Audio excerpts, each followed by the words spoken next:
Before Noah began constructing his famous ark, the earth was teeming with vibrant and abundant life.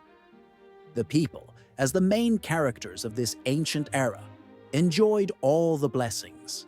They savored a variety of foods and drinks, chose their life partners, formed families, and raised children. They built great empires and engaged in bloody wars, which, despite their brutality, seemed so ingrained in life that they were perceived almost as inevitable. All of this took place in conditions similar to our modern pursuit of self-improvement, until it became part of history as something long gone. Who were these people? What character traits predominated among them? Were they kind and empathetic, or cruel and ruthless? Perhaps among them were eccentric, unconventional individuals and wise mentors. Answers to these questions can be found in the Holy Scriptures, which reveal to us the image of the ancient world. Both in the book of Genesis and in the Gospel of Matthew, numerous sins and vices that prevailed on earth before the great flood are described, presenting a very real and troubling picture. Imagine a world full of life and color, but already doomed to vanish. This was a civilization without clear boundaries or divisions, united not by nations or states, but by the astonishing longevity of its inhabitants. People lived for centuries, sometimes even millennia. For example, Adam lived to be 930 years old, and figures like Enoch had lifespans measured in centuries. Such perceptions were not unusual. Since people lived so long, it allowed several generations to coexist, produce numerous offspring, and pass down extensive knowledge and traditions. However, along with these advantages came the vast opportunities for evil, corruption, and moral decay to spread. How many people inhabited the earth in those ancient times? Unfortunately, we lack precise data or written sources to accurately count the population of that era. In a time before recorded history and social media, concepts that help us make precise estimates today, such information has not been preserved. But based on modern models and logical assumptions, scholars estimate the population ranged from about 750 million to over 4 billion people. This was not merely a collection of villages and small settlements, but a true super-civilization. Perhaps they did not build skyscrapers as we do today, but they had large cities, kingdoms, and advanced art, science, music, and culture. All of this has been lost over time, as if erased from the hard drive of history's memory. Their remarkable longevity is what truly amazes. When people could live more than 900 years, such lifespans became commonplace. Imagine a person living to 500 years old and continuing to have children at such an age, creating entire generations and populating the earth on a vast scale. Part 2 of 39. A population of 3 or 4 billion would no longer seem unbelievable in those times. Today, many people feel anxious if they have no children by the age of 35. But before the flood, women gave birth at 5 or 35 years old, without even imagining that the end of their era was approaching soon. As noted in the Gospel, they continued to eat, drink, marry, and enjoy life until the very last day, meaning until Noah entered the ark. But what was this primitive world really like? Clearly, it was not a paradise filled with unicorns and music, as fairy tales sometimes depict. In the book of Genesis, chapter 6, a much darker and more terrifying picture is painted. A world consumed by violence, moral decay, and corruption, decomposition from within. This world was full of human evil that had penetrated so deeply into its foundations that its technological achievements or external beauties are rarely mentioned. However, considering that people lived for centuries and had ample time to study the heavens, the earth, and themselves, they were unlikely to be entirely ignorant. The Holy Scriptures state, for example, that Cain built a city, which indicates they had engraving, architecture, and possibly the first technologies. Nevertheless, the description suggests that humanity had fallen to such depths that God had to intervene and destroy their plans and hopes. The image of this world, captured in the biblical text, remains very unsettling to this day, illustrating how low human society could descend when evil and sin became its dominant forces. Scripture acts as a mirror to human destinies, reflecting those who, like us, strive to lead a righteous and pious life despite constant hardships and temptations. Among them are corrupt leaders, greedy and soulless, and the destructive influence of evil infiltrating society's very depths. Many contemporary researchers and wise men see parallels between the last days before the flood described in ancient traditions and the complex reality of our time. An important question arises. Is such a comparison actually an exaggeration? Or are higher powers perhaps preparing a new global cataclysm to cleanse and renew the world? And what if our entire concept of history, based on traditional knowledge, is far from fully revealed and we are only glimpsing part of the truth? Just recall the legends of a city whose existence defies the imagination, an ancient and mysterious place that archaeologists dream of uncovering, hoping to look into the past where almost no one dared to look before. This was a city older than the famous Tower of Babel and formed long before the emergence of ziggurats in other centers of ancient culture.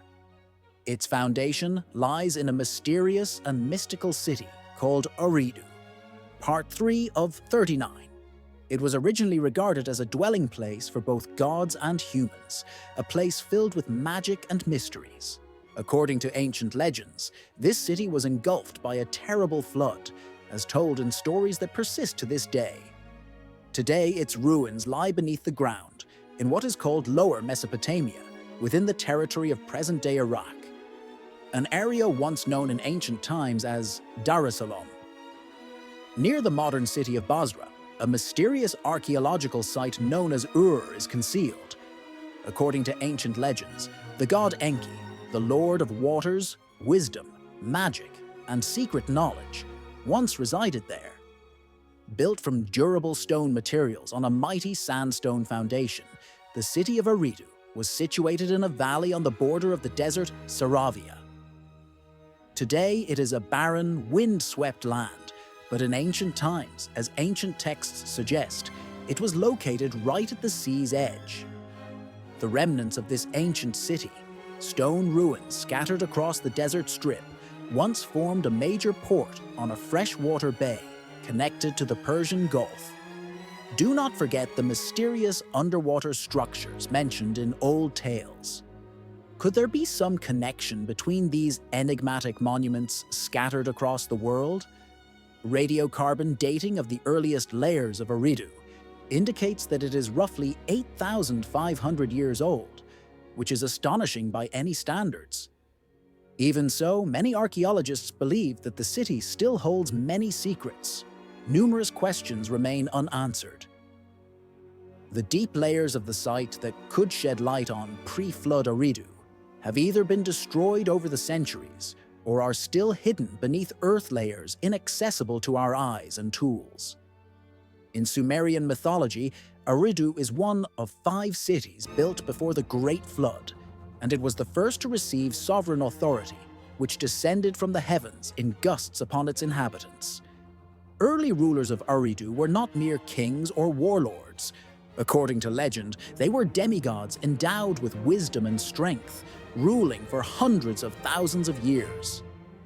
The Sumerian king list records that Ululim ruled for more than 28,000 years. Such an immense span could even rival the ancient Methuselah.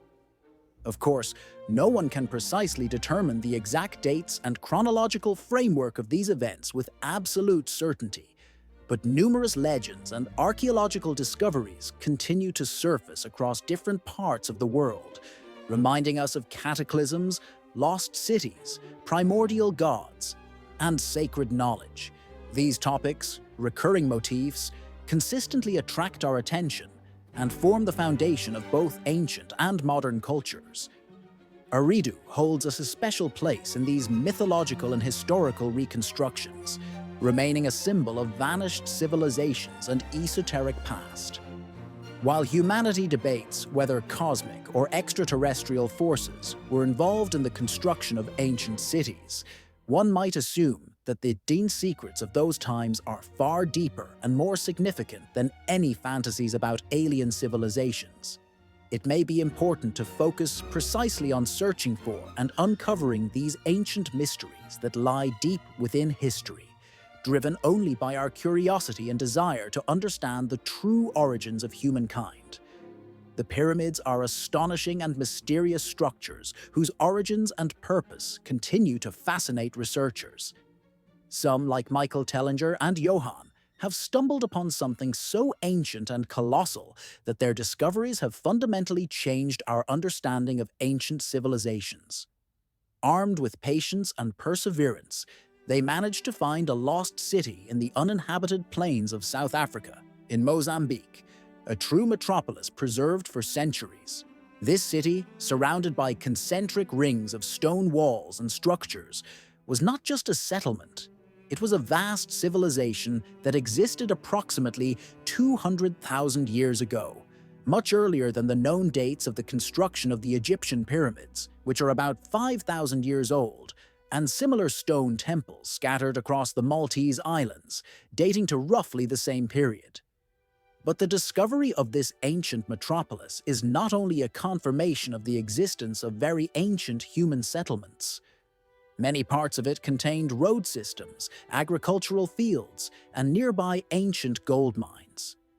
It creates the impression that someone, long ago, built a major settlement, engaged in farming, and extracted precious metals, especially gold, which throughout history has been a source of wealth and raw material for cultures of wealth and power. Today, scientists continue to debate who the builders of this grand city might have been. So far, the only clue remains the hypothesis that it could have been a very ancient civilization that passed down its religious symbols, myths, and legends to subsequent generations. Particularly noteworthy is the fact that on one of the walls of this long-forgotten city, scientists discovered carvings depicting Ankh, the symbol of life, widely used in ancient Egyptian culture. This discovery adds momentum to discussions about the origins of the monuments, but despite its significance, it did not cause widespread excitement within the scientific community. Michael Tellinger points out that many archaeologists privately acknowledge the scale and importance of this find, yet publicly prefer to remain silent. If the idea of a connection between this ancient city and Egyptian culture is confirmed, then our entire accepted chronology of human history risks becoming unreliable. We might have to rewrite history from scratch, like a useless and weak compass in a magnetic storm that has lost its accuracy and direction. Then humanity would have to start all over again, re-evaluating their understanding of ancient peoples and the period of their activity. Imagine standing on the edge of a vast canyon, feeling as if you are gazing into eternity. It is a sensation that awakens a sense of infinity. Now this feeling takes on a completely different meaning. A grand structure resembling a stone fortress, silently contemplating the abyss, as if awaiting the return of something important that has long been absent. This figure is the Sentinel Tower of Desert VW.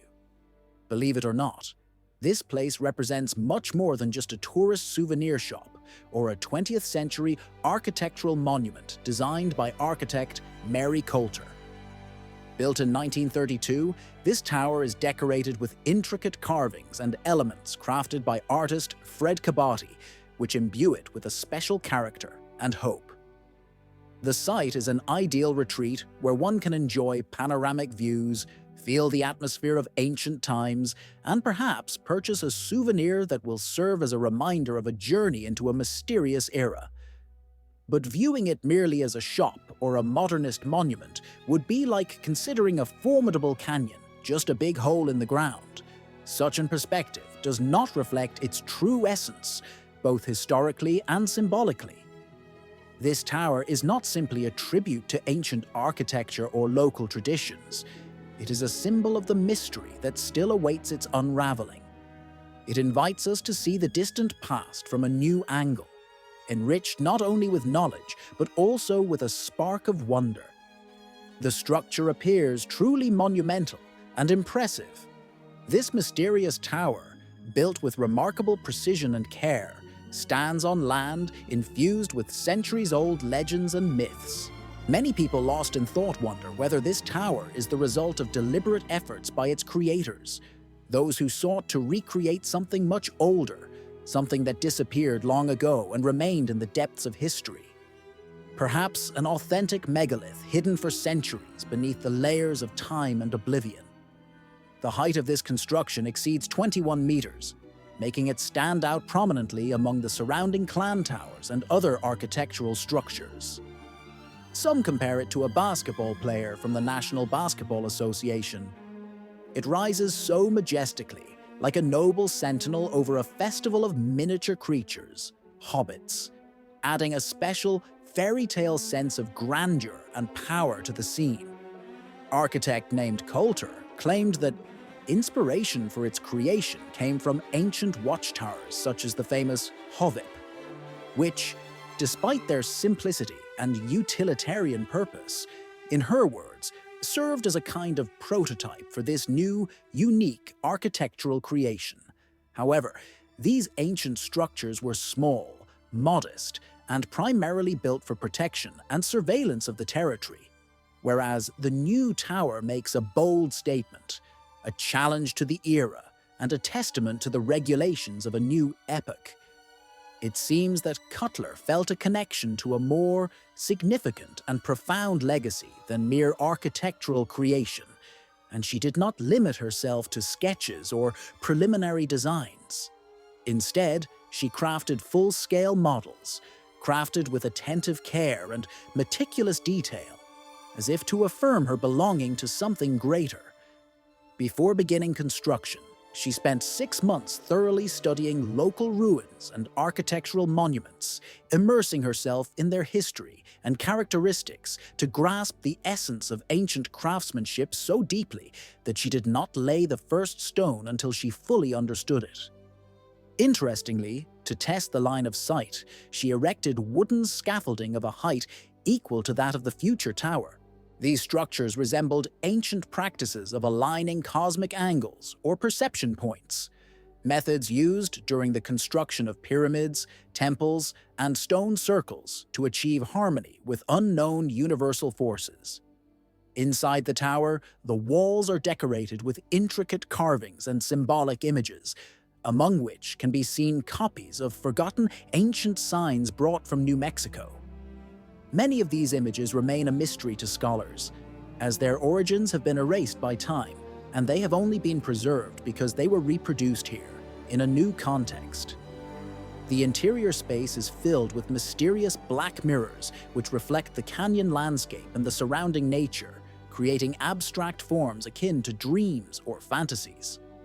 All these design decisions and artistic concepts were devised by Cutler herself, giving rise to a quiet, almost whispering hypothesis about a connection between this tower and ancient wisdom and forgotten civilizations. According to some legends passed down orally, such watchtowers in the desert could conceal encoded monuments, heritage of megalithic cultures that arose long before known peoples and even before the earliest epochs of human history. Perhaps this is evidence of civilizations that flourished during periods when the Earth knew no cataclysms and the seas were only preparing to cover vast expanses. Is it a lucky coincidence that this seemingly simple souvenir site could be a remnant of a once majestic structure that stood here before the deluge? In those distant times, and even in the ancient myths of various peoples, echoes of similar stories remain, about mythical cities, sunken great civilizations like Atlantis, legendary kingdoms that disappeared from the earth, and ancient peoples bearing strange forms. This watchtower in the desert stands as a monument, a fragment of distant memory, a reminder of civilizations lost by humanity, preserved only in myths and legends. Moreover, there are more specific legends about people with unusual moon-like eyes, and in Russia, about forgotten mountains and drying rivers, about races that disappeared without a trace in the depths of ancient history. Deep within the icy silence of the northern harsh deserts, giants lurk, endless stone statues and figures resembling ancient giants, sleeping for centuries. Do you believe in such legends? In Russia, as in folk tales, extraordinary events occur. In the mountains, one can stumble upon massive stone blocks, arranged as if they were created by some giant hand. Some of them look as if they were built by someone who knew the secrets of interplanetary technology and used laser tools for their precise shaping. These stone monuments amaze with their perfection and seem to be the work of intelligent beings far removed from earthly civilization.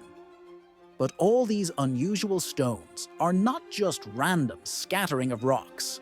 Behind them lies a secret so sinister and mysterious that it can not only alter our perception of history, but also make us reconsider everything we learned from school textbooks about the past. Let's start with Mount Vivora, located in the picturesque and wondrous regions of Karelia, a land rich in legends and ancient beliefs.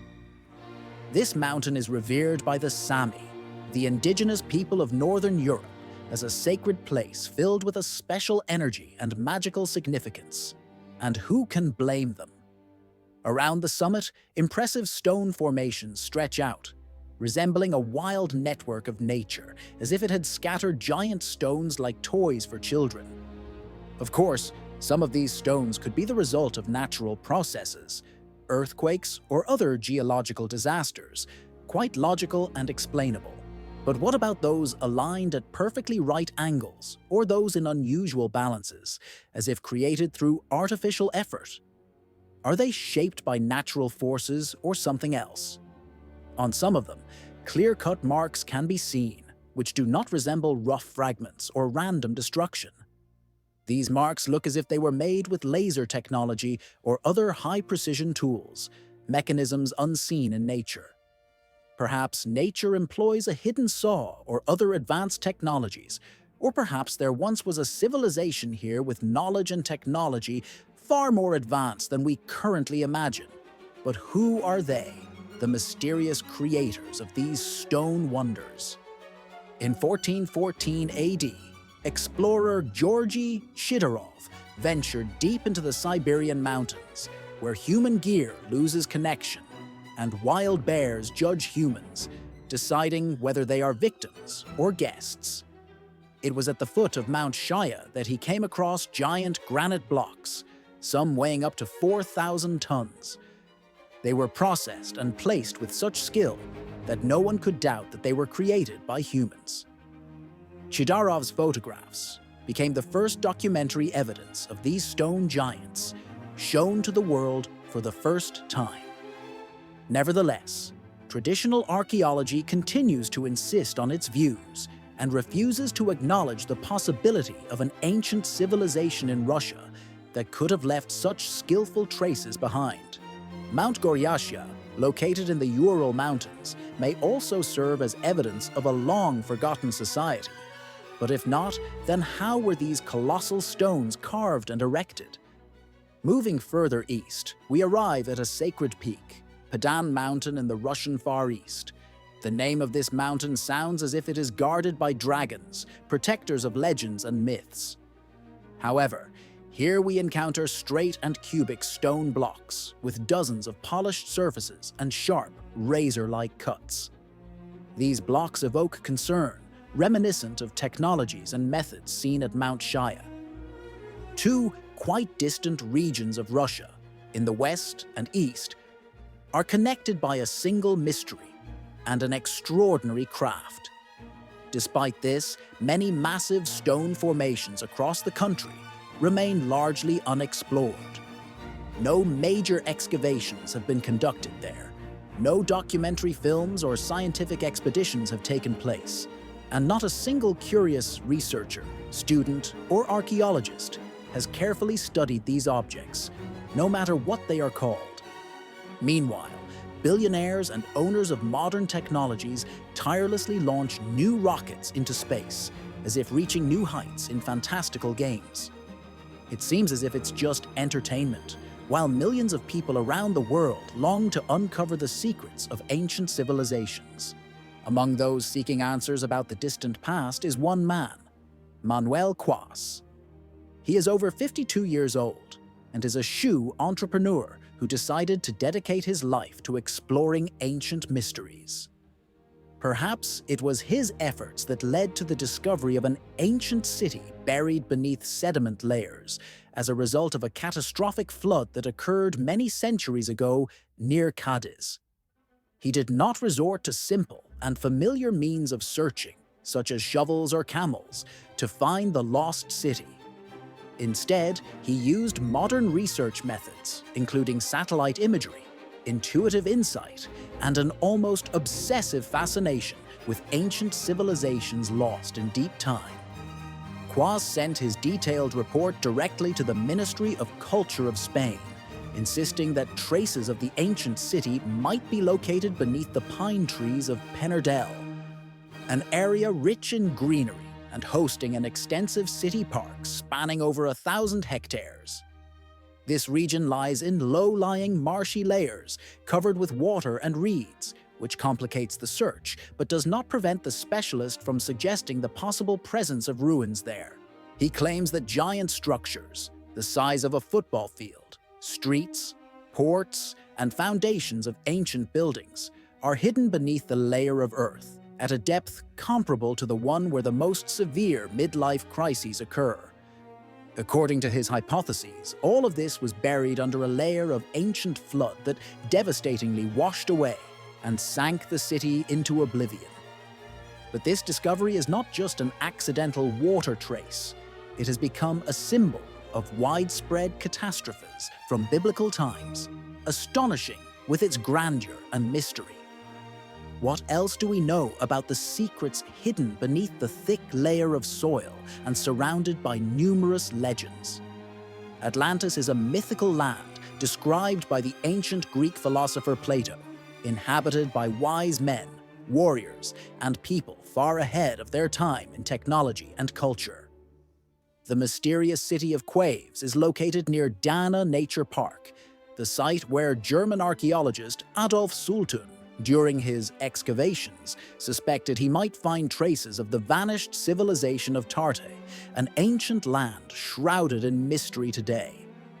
Professor Richard Fried, an expert from the History Channel, believes that the coveted Atlantis could be hidden there. Is this a coincidence? Unlikely. It is also possible that Quaves uncovered not only the ruins of Tarte, but perhaps even the legendary city itself, Atlantis. Tarte was a civilization known from ancient Greek sources, the pioneer of Western culture. It had its own language, writing system, and the richest copper treasures, surpassing even the wealth of King Midas in value. Flourishing between Huelva, Seville, and Cadiz, Tarte traded with the Phoenicians, had diplomatic and commercial relations with Carthage, and then suddenly disappeared from history, leaving only legends. Quaves is convinced that he has discovered the so-called Tartessian necropolis, a ghost city preserved beneath layers of dirt, floods, and centuries of oblivion. Many researchers have long speculated that Tarte could be one version of the Atlantis legend, as the fall of one might have served as the basis for the emergence of another mythical civilization. And if the remains of Tarte are found, the legacy of ancient Atlantis might also be revealed. How much do these assumptions correspond to the truth? Surprisingly, such hypotheses do not seem unfounded, since Quaves does not rely solely on guesses. He has prepared reports, along with processed satellite images, showing clearly visible rectangular shadows and geometric patterns that are too precise to be accidental. He now advocates for the use of resistivity tomography, a kind of ultrasonic ground diagnosis that can reveal what lies beneath the soil layer. Initial exploratory studies suggest that a lost city may indeed be hidden underground. However, there is still no definitive answer, and only time will tell what is truly hidden in the depths. Tartessus, Atlantis, or something entirely new and unknown. Few ancient civilizations have left behind as many mysteries as the seafaring peoples of the Bronze Age. They emerged during a time of chaos and change, considered one of the most unstable periods in human history. The ancient Egyptians recorded every invasion by mysterious peoples who suddenly appeared on the shores of the Mediterranean, bringing destruction comparable only to the fall of a great empire.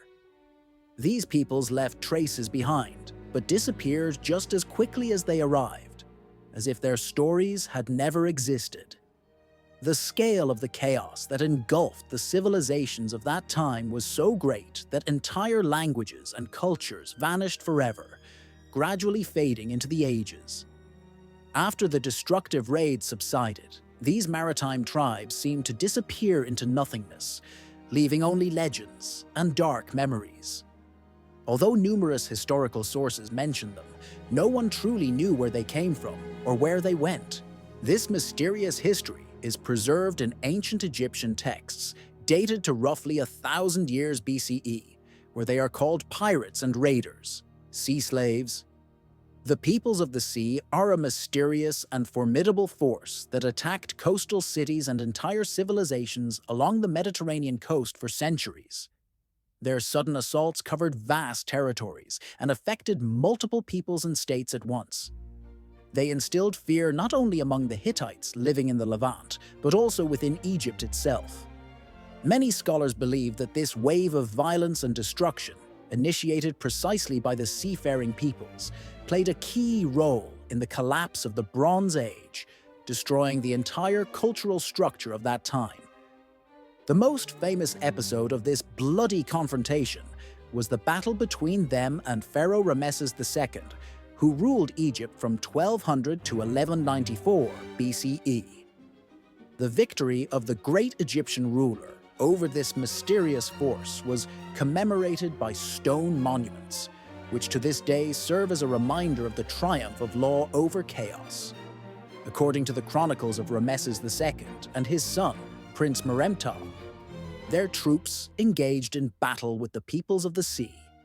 But very few details of these events have survived. The Egyptians merely noted that they arrived from the north by sea, and the lands described under the names Luca, Equish, Sharon, and Therese have now disappeared from the historical map forever, leaving only traces in ancient texts. There are many hypotheses regarding the origins of the peoples of the sea, but none have received definitive confirmation. Some researchers suggest they may have come from northern regions, possibly from Scandinavia, while others believe they were inhabitants of the lost Greek colony of Ayan, a vanished city-state. There are theories linking them to the Philistines, Etruscans, or Lemonians, peoples about whom little information has survived. Some scholars are convinced that we are dealing with an entirely unexplored chapter of history, a mysterious people previously unmentioned. The sea peoples disappeared just as suddenly as they appeared, without a trace, as if dissolving into the air. After their defeat by the forces of Ramses II in 1205 BCE, they were no longer mentioned in ancient sources, and their existence became a mystery for all subsequent generations. Some speculate that their culture was destroyed or absorbed by more powerful peoples. But these are perhaps only guesses. Far away, in the southeast of modern Turkey, amid lofty, uninhabited mountain peaks, lies a place shrouded in mystery and mysticism. In particular, a peak known as Nemrut attracts special interest, a unique location where the air is so thin that it causes dizziness in the unprepared. Here stands an ancient mountain, which is both an ancient sanctuary and perhaps the last refuge of a world shaken by the Great Flood. This powerful natural catastrophe was so vast that even the biblical Noah might agree that building a giant ark was necessary for salvation. In 62 BCE, King Antioch the Firkin of Commagene took an unusual step by choosing the Wind Mountain as the site for the creation of one of the most unusual and mysterious star complexes in the world. He decided to erect a structure atop the mountain, a tumulus about 50 meters high, surrounded by a broad terrace stretching 145 meters in length. Around this tumulus stood tall statues, symbols and signs bearing divine significance. Among them, the figures of 2 lions, 2 eagles, and a divine union comprising figures associated with the so-called gods: Zeus, Heron, Aranasti, Mithras, Ares, Helios, and Hermes. This mysterious complex seems to embody the full power of ancient religious beliefs, while the Nemrud Mountain itself continues to inspire researchers today, leaving mysteries unsolved for centuries. Initially, these majestic statues stood on high throne platforms, reminiscent of the might and wealth of ancient kingdoms. Today, their fragments, headless and battered by time, are scattered across the slopes, serving as a reminder of former grandeur. Archaeologists suggest that such destruction resulted from acts of religious desecration or vandalism, though the precise reasons remain a mystery. But what was the true fate of this grand monument? For Antioch, the creator of the complex, the goal was not merely to build a memorial or tomb. This monument became the beginning of an entire religious cult, intertwining astrological concepts, influences from Zoroastrian teachings, and regular festivals designed to ensure the prosperity of his realm. He was revered, almost as if he were a deity, and he himself apparently linked his cult to cosmic symbols, such as the star Sirius. This was evidence of his extensive knowledge of ancient Egyptian and Hermetic traditions, known to only a few. Some scholars hypothesize that the scale and astronomical features of this structure may point to its origins in a much more ancient era. Perhaps Nemrud was merely a reconstruction of the ruins of an ancient civilization that had been lost over time. Around the complex, there are ceremonial roads, hidden galleries, and ritual terraces arranged in precise geometric proportions so as to resemble an ancient star map, indicating a high level of cultural development by its creators. However, deeper secrets still remain unrevealed. After Antioch's death, Mount Nemrud was abandoned and forgotten for many centuries. It was only at the end of the 19th century in 1883 that archaeologists, German investigators seeking the secrets of ancient times, rediscovered it. The question arose: was this merely the bold project of an ambitious ruler, or was it a mountain temple built during an era when a significant part of the Earth was submerged underwater? Perhaps every time we look into the waters of the Persian Gulf, we miss the secret. Is one of the Earth's oldest sunken cities hidden beneath the dark water's surface? These deep-sea depths, full of mysteries, are concealed under a turquoise wave, and perhaps an authentic Eden lies there, a place long forgotten by mankind. All this seems incredible, but archaeological finds increasingly support the hypothesis of a once thriving, possibly even mighty, civilization center in the past. Just remember the Jebel Faya area. 3 Paleolithic settlements, dating back about 125,000 years, were found there. These artifacts prove that people inhabited this region long before the Great Flood submerged it beneath waters. Today, the main mystery remains the question: was this ancient civilization advanced and highly organized, or was it just the beginning stage of a primitive society in the early forms of culture? The answer to this is presumably hidden on the ocean floor, since everything that remains is beneath the water's thick layer. Nevertheless, after the catastrophic flood approximately 7,000 years ago, more than 60 archaeological sites appeared along the coast, testifying to a massive migration of people and the rapid construction of new settlements along the shoreline. This fact clearly indicates a great wave of resettlement and a cultural revival following the disaster. These later settlements continue to attract scientists' attention and provoke fierce debates among researchers eager to uncover their secrets. In their devastated ruins, we can see remnants of cities surrounded by stone walls, left from those distant times when people built houses from stone and ceramics, established trade routes, and domesticated animals. It is possible that among these discoveries there are also traces of the first seafaring vessels, those primitive ships that perhaps sailed the oceans many centuries ago. All of this lends particular credibility to the research supporting ideas about a global, universal flood, an event that, according to some scientists, left an indelible mark on human history. However, scientists face a serious problem. The Persian Gulf is still submerged underwater. To confirm the hypothesis of a large-scale flood, they would need to conduct complex underwater excavations, which require immense time, effort, and resources. Although many convincing theories exist, most archaeological searches are still hindered by the current hydrographic conditions. About 10,000 years ago, at the end of the last ice age, nature seemed to awaken from a long slumber. Majestic glaciers began to melt slowly, like giant gods shedding tears into the sea. The ocean levels rose by hundreds of feet, flooding coastal areas and swallowing entire kingdoms that once thrived. This is a fact accepted by modern science, and the vast majority of scientists agree that regardless of whether this flood was divine or man-made, it had a profound impact on the development of the world, altering the course of civilization.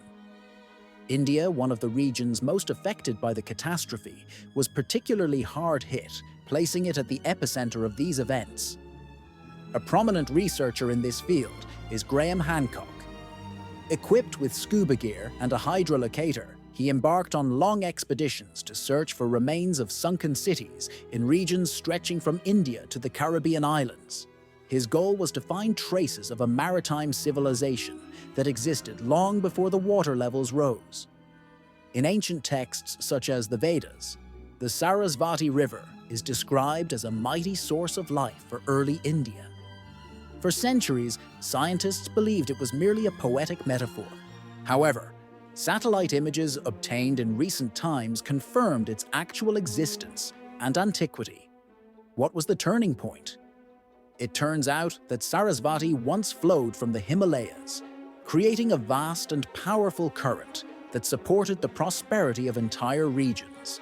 Along its banks, archaeologists discovered ruins of the ancient Harappa civilization, the largest and most significant urban center of its time, existing long before the supposed emergence of known historical civilizations.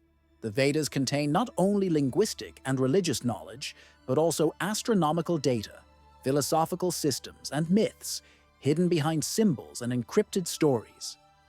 Many of these myths have survived thanks to ancient legends dating back to before the Ice Age. The most remarkable aspect is that these ancient texts, such as the Vedas, contain stories about great floods resembling the biblical story of the Deluge.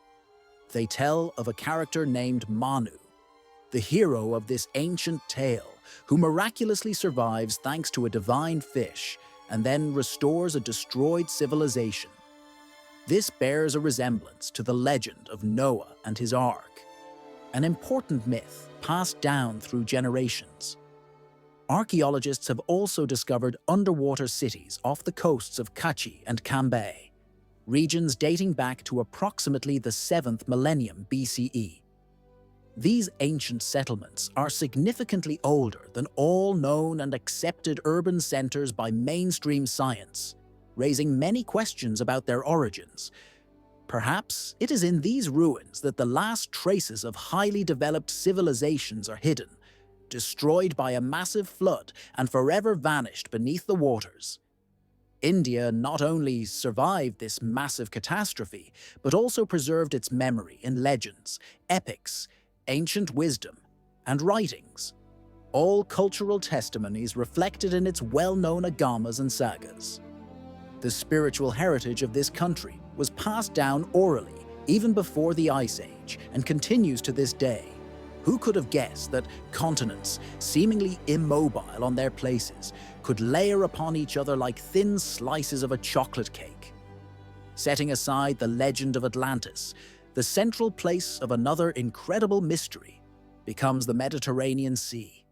It holds an even more ancient, centuries-old history that pertains not only to myths and legends, but also to scientific facts. It is proven that once, one of the continents, separated about 240 million years ago from North Africa, disappeared from the face of the Earth and was completely submerged by the sea. This ancient land, now hidden beneath the water, contained crucial information about the formation of our planet and its developmental history. The European continent, in its modern shape, has regained contours resembling the silhouette of Great Adria.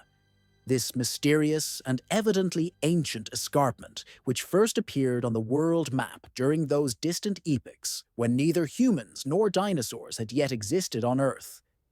It is akin to a return to that era, considered the beginning of a new geological history of the world. The time when giant lizards, long forgotten from our memory, roamed the planet. If we adhere to the strict scientific model, it was at this very moment, at least from the perspective of geological processes, that most of the continent currently called Europe acquired its present outline. Not so long ago, approximately 100 million years in the past, this massive landmass began slowly but inevitably to collide with southern Europe, which at that time was still part of a larger continental assembly. To human perception, such a process may seem insignificant, occurring gradually and unnoticed. However, over the course of millennia, this built up into a grand and destructive conflict, resulting in the Earth's layers, fracturing and breaking apart like delicate glass. As a result, much of the ancient land, remnants of long-extinct countries and oceans, was shattered, scattered, or absorbed into the mantle, hidden at depths of about 1,600 kilometers beneath the surface.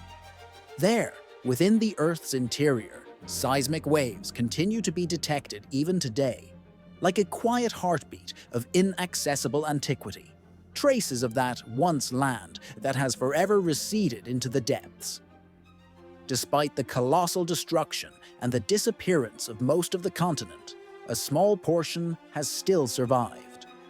Lighter rocks, a kind of geological glaze, were stripped from the surface as if removing varnish from an exquisite cake and then pressed together. This process resulted in mountain ranges now known as the Opanian Mountains, parts of the Alpine ranges, as well as various ridges stretching across the Balkans, Greece, and Turkey. These imposing peaks, rising above the Earth, are sharp and majestic remnants of ancient layers that have endured millions of years and are now permanently embedded in the structure of the European continent. Some of them lie so deep that they are hidden at depths of about 1,600 kilometers beneath the Earth's crust, while others rise several thousand meters to form majestic summits in the Alpine heights. This remarkable discovery became possible thanks to long-term collaborative research by scientists from 30 countries worldwide who utilized the latest computer technologies to reconstruct parts of Earth's landmass long lost. The results of these studies exceeded all expectations. For the first time in human history, a map has been created depicting Earth during an era when entirely different forms of life dominated the planet, long before the age of dinosaurs, perhaps inhabited by reptilian civilizations, ancient humans, or even intelligent beings resembling lemurs. These hypotheses sometimes seem fantastical. However, modern research suggests that no one can rule out such possibilities. This discovery vividly illustrates the immense impermanence inherent in Earth's very nature. In a single moment, the land can be on the surface, and in the next, vanish and descend to depths of 1,000 kilometers beneath the ocean's surface. In the 20th century, specifically in the year 30 of the previous century, on one hot Texan summer day near the city of London, Maxon and his wife Emma met each other while walking through the surroundings. In this journey, they unexpectedly came across an extraordinary object. A stone with a piece of birchwood protruding from it, seemingly caught within its depths. For the Texans accustomed to the unusual, this was just a mysterious find. Maxon, showing his natural curiosity, decided to take the stone home and hit it with a hammer to see what was hidden inside. His expectations were justified. Inside, he found an ancient hammer embedded in a rock formed nearly 400 million years ago. This artifact, known as the London Hammer, is much older than dinosaurs, ancient trees, and even the continents we live on today. It measures about 6 inches in length and was made of more than 96% pure iron. In appearance and condition, this hammer closely resembles the shine of silver that remains after festive banquets. It glitters even now, as if it had just left the workshop. During celebrations, such as Thanksgiving, it seems to hold within it the energy and anticipation of something special, whether it's the return of legendary Atlantis or the release of a new Marvel blockbuster. This unusual artifact, by its very origin and state, is considered unique. It dissolves notions of ordinary history, serving as a symbol of the deepest ages and forgotten eras of the world. It reminded me of the time in 6th grade when the teacher claimed that primitive humans possessed very primitive skills and knowledge. Back then, you would try to argue that these ancient people, nonetheless, knew how to work with metal, mastered complex crafts like metallurgy, and created tools from iron. An interesting fact is that one part of the wooden handle of a long-used hammer had started turning into charcoal, a process that usually takes millions of years. This clearly indicates that this hammer has been underground for a very long time, long enough to undergo the process of petrification. In 2123 AD, creationist Carl Bow acquired the hammer discovered deep in the Earth's layers and claimed that it was irrefutable evidence of a world existing before the Great Flood. These findings convinced him that during those times, humans were not only larger and more powerful, but also much more advanced in metalworking than today. Currently, this unique artifact is stored in the Museum of Pristine World in the city of Boston. Visitors to the museum can ponder important questions that have troubled humanity for centuries and even purchase replicas of this hammer as souvenirs. Regarding the majority of public opinion, some believe that it is merely a 19th century tool that has gradually become fossilized over time. Others see it as the most important evidence of a highly developed civilization that existed before the flood. Which side do you support? While under the hot sands of Morocco lies the Pyramid of Giza, where the bright sun mercilessly heats the desert, as if a tax collector collecting his share, tourists take photos of statues of stone lions. Something enormous is hidden beneath the ground. Perhaps an entire city, abandoned by a civilization that existed long before the disaster that destroyed the ancient world, is concealed there. And so, on March 25th of the year 2025, Italian researchers, renowned in scientific circles, Corrado Malanga and Filippo Biondi, undertook a unique expedition that attracted widespread attention. They and their team used the latest synthetic aperture radar tomography to peer beneath the surface of the famous pyramids. Their main focus was the Pyramid of Khafra, widely known as the Great Pyramid. The results of their scanning caused a sensation. Beneath a layer of sand, a complex underground labyrinth was discovered, whose structure could completely alter our understanding of ancient human history. This labyrinth comprised multiple levels of intricate geometric structures, surrounded by 8 cylindrical shafts, spiral tunnels, and even deeper cubic chambers that evoke amazement and wonder. Although the discovery sparked many debates and intense discussions within the scientific community, it was confirmed and published by reputable news agencies, indicating its significance and seriousness. You can watch their press conference and study the published research to grasp the full depth of this finding. But what does all this mean? Typically, pyramids are perceived as tombs of pharaohs, craving immortal glory and eternal remembrance. However, this new discovery casts doubt on that destroyed stereotype and prompts a revision of established views. In light of this breakthrough, theories previously dismissed as unworthy or unconvincing are regaining their place, awakening researchers' interest and public curiosity. For example, Nikola Tesla suggested that pyramids could have originally served not only as tombs for high rulers, but also as energy devices utilizing natural vibrations of the Earth. Engineer Christopher Dann, in his book, The Giza Power Plant, delved into these ideas, proposing the hypothesis that the Great Pyramid might actually function as a giant seismic energy converter, harnessing the natural vibrations of the planet, an idea that became plausible thanks to the results of radar scans conducted by Malanga and his team. Part 18 of 39. Modern research and new models allow scientists to establish more precise and rigorous numerical data, confirming hypotheses and theories related to ancient monuments. Some experts suggest that the pyramids were built on an earlier, preferably older platform that existed long before the official dates. This foundation could have been part of a vanished Egyptian civilization, destroyed by a historic cataclysm, the biblical flood, during which the Nile's level rose significantly, flooding the lands and erasing all previous markings and traces of life, only to begin a new era. Others point to possible involvement of extraterrestrials, legendary Atlantis inhabitants, or mysterious Anunnaki gods, who may have influenced earthly civilizations in ancient times.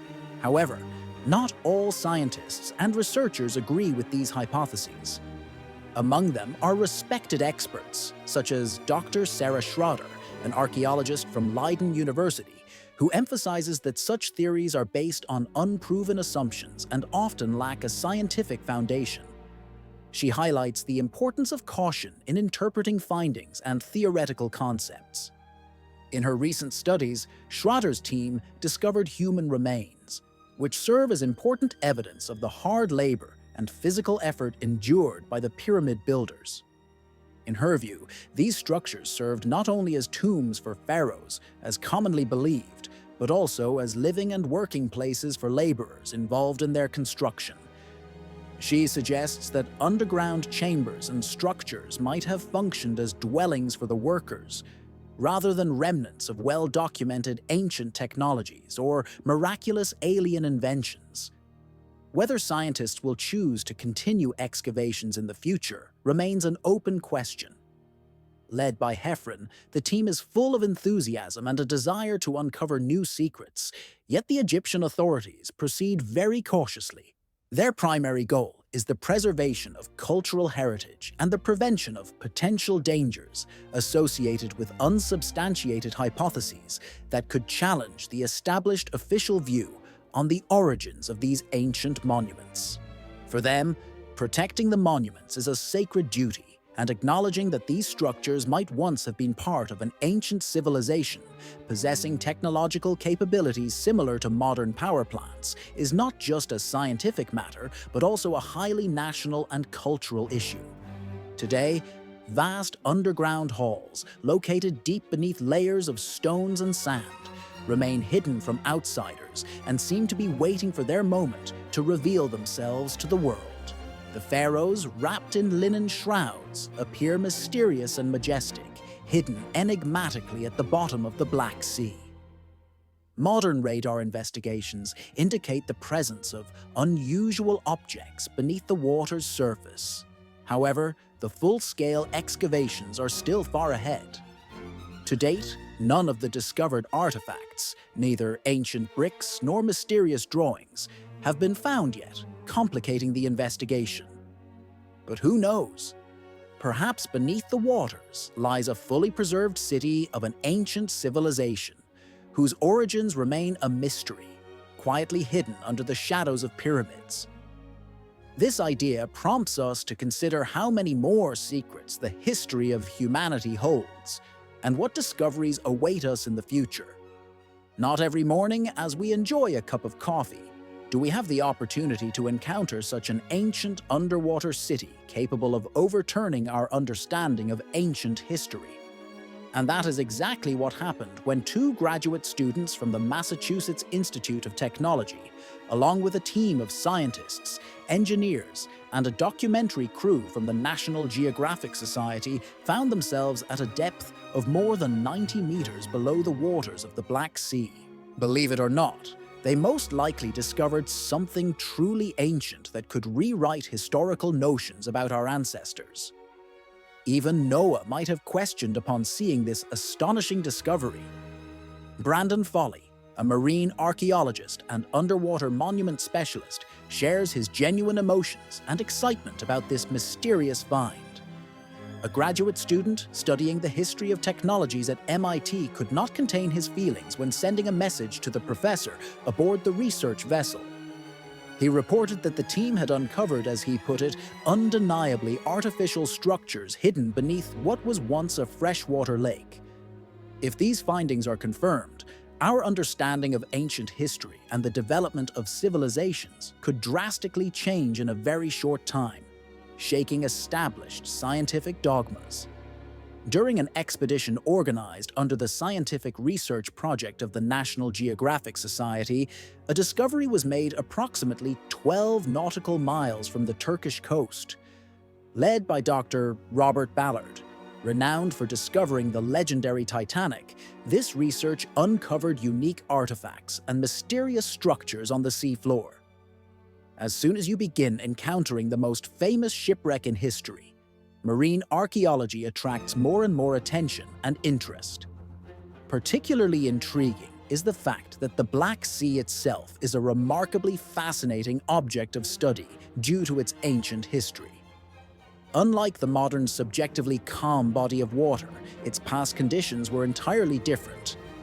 About 7,000 years ago, this region was a freshwater lake that underwent significant transformations over time. A characteristic feature of this period was the sudden flooding of the Mediterranean basin by the Black Sea, caused by a sudden powerful influx of water. Scientists such as geologists William Ryan and Walter Pittman suggest that this event may have led to the extinction of many species of living creatures.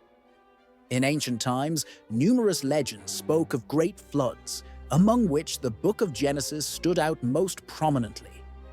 Ryan and Pittman's hypothesis is that this flood was essentially a localized event that occurred specifically in the Black Sea and had such widespread consequences that it subsequently gave rise to myths preserved to this day. However, their theory has certain shortcomings.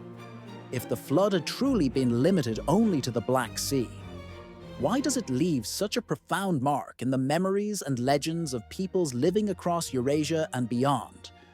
Why do legends of flood catastrophes also exist among indigenous peoples of North America, far from this region?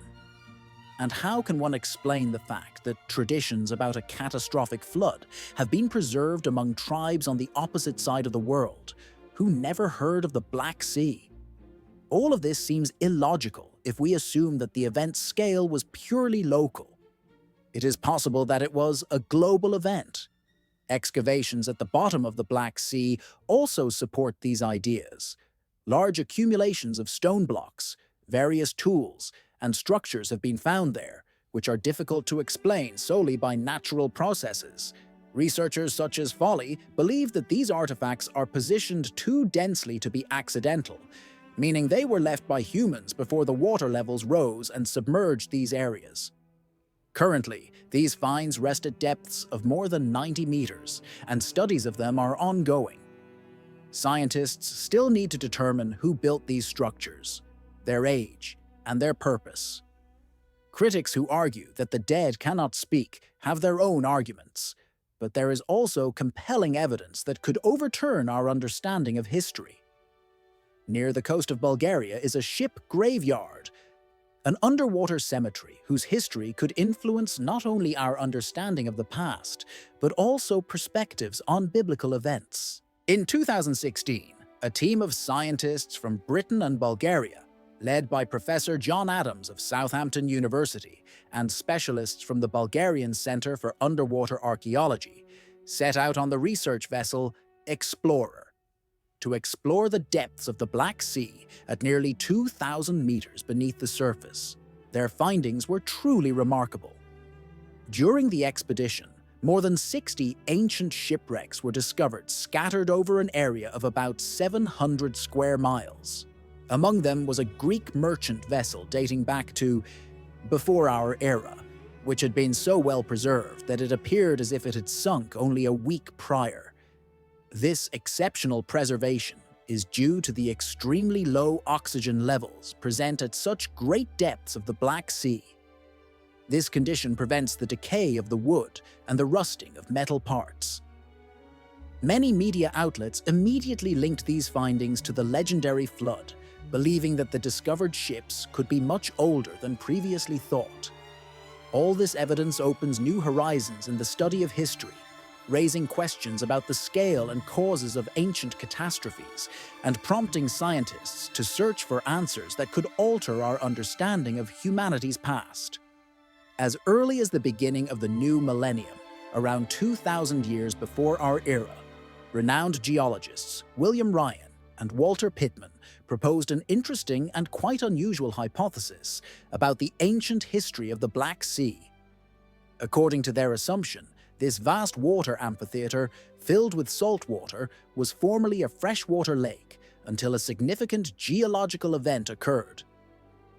The transformation of this lake into the Mediterranean Sea Gulf. Their idea was that, in the end, two seas connected, and this process was not without consequences. At that time, after the Ice Age, there was no sudden breach capable of triggering a massive flood. It is worth emphasizing that the magnitude of a catastrophe capable of flooding a vast territory would have been roughly twice as powerful as Niagara Falls, known for its waters dropping from nearly 100 meters high. Such a disaster, according to scientists' calculations, could have flooded an area comparable in size to modern Ireland. However, according to Dr. Dragomir Gorgiev, a participant in the international Black Sea Map project, all research indicates a gradual rise in water levels in the region, rather than a sudden catastrophic wave that could have wiped out all human civilization in just 1 week, depriving it of its heritage and remnants. Nevertheless, mysterious ancient ships remain underwater, once part of trading fleets or naval forces, silent witnesses to a bygone era. These sunken ships evoke a world that existed long before the flood, a time when corrupt governments and brutal wars reigned, preceding the catastrophe. Doesn't it seem difficult to imagine that such large-scale military conflicts took place on Earth in those distant times? The Earth, lost in time, holds many mysteries and legendary tales. One of them is the legend of a mysterious continent, an ancient southern supercontinent called Kumari Kandam. According to scientists, this huge landmass was swallowed by the Indian Ocean roughly between 50 and 15,000 years ago. In an era when most people lived in caves and primitive dwellings, the inhabitants of Kumari Kandama created magnificent architectural masterpieces, invented the fundamentals of algebra, discussed the possibilities of teleportation, and undoubtedly laid the foundations of the very first human civilization. Yet, despite these impressive achievements, there is virtually no direct evidence of the existence of this continent, and almost no one knows about it. According to legend, Kumari Kandama was the Tamil Atlantis, a vast territory located south of present-day India, which, according to traditions, is now completely submerged underwater. Most historians, scientists, and archaeologists dismiss this legend as myth, considering it a fantasy. However, ancient Tamil manuscripts and some mysterious archaeological finds prompt us to wonder, was this legend merely a fabrication, Or was it a reflection of a real, brilliant civilization? In those ancient times, Kumari Kandama was a powerful and prosperous state. Their lands stretched from north to south, from the territory of modern Tamil Nadu to Sri Lanka and westward to the shores of Syria and the Middle East. Mentions of cities from that era attest to their wealth and development, as trade routes intertwined so tightly that they ensured prosperity for many centuries. The educational system was so accessible and progressive that it surpassed many modern systems, and social organization was based on equality and justice. Women ruling the state was considered normal, while men could comfortably pursue cooking, manage households, or participate in raising future citizens. In this society, equality was not just an idea, it became part of everyday life. However, as is often the case with such epics, tragedy eventually struck.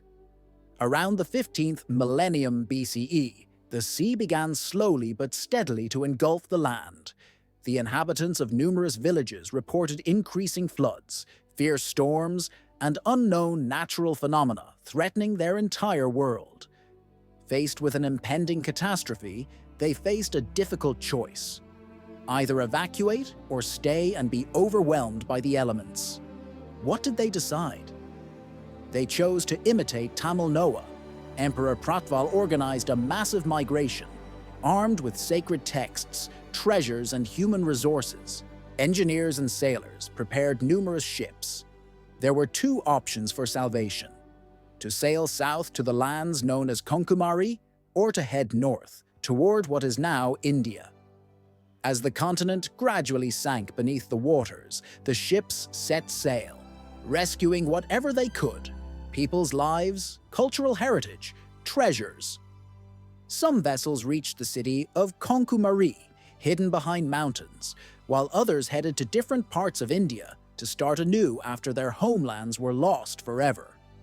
Some ships were lost during their journey and unfortunately ended up off course, heading in the wrong direction. As a result, many vessels never reached their final destination, and their fate remains only a dormant memory in people's minds. Among them was the famous ship Kumari Kandam, the mysterious fate of which still excites the minds of researchers and enthusiasts of ancient legends. Don't believe it? Then consider consulting ancient sources preserved in manuscripts and chronicles. Tamil and Sanskrit manuscripts, despite the many centuries that have passed since they were written, tell of a great flood that wiped out an entire civilization. The poet Khyar, who lived in the 5th century AD, described in one of his poetic works an enormous tidal wave that engulfed two powerful cities, symbols of ancient Tamil culture. Writings speak of entire cities being destroyed by overwhelming water currents, prompting reflection on the scale of the catastrophe. Some scholars believe that the Tamil language, known for its antiquity and richness, arose specifically from the remnants on the island of those who survived the flood of Kumarikandam. This hypothesis explains the continued existence of culture in Sri Lanka and India, as if the story of an underwater civilization itself was woven into their linguistic and cultural fabric.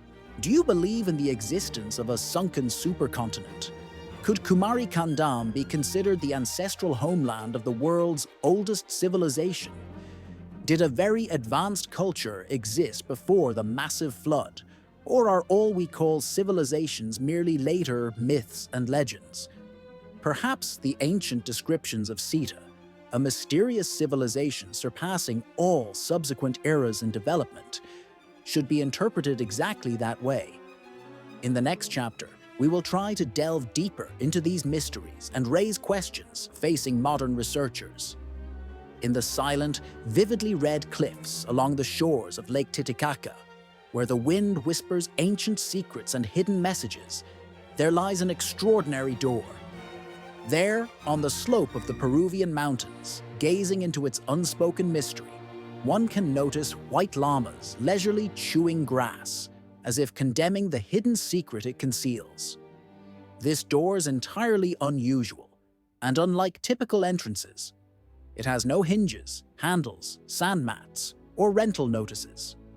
It is a T-shaped niche, carefully carved into the slope of an ancient mountain, almost as if someone first placed a team of builders at its foundation, then quickly disappeared, leaving the work unfinished and departing.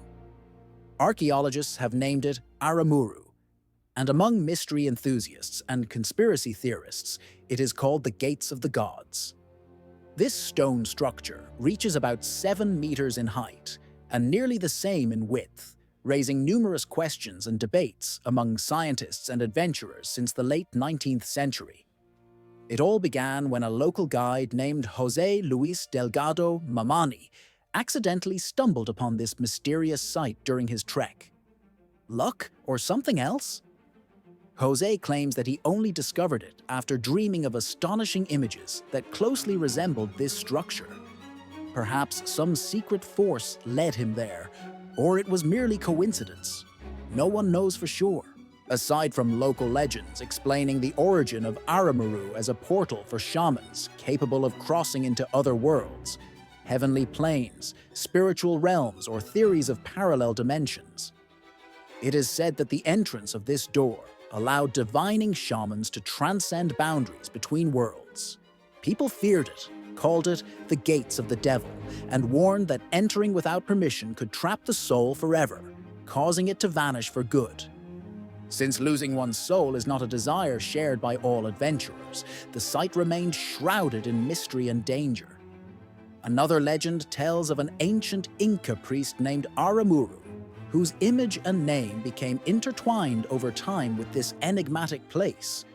Or perhaps the individual existed first and the legend followed.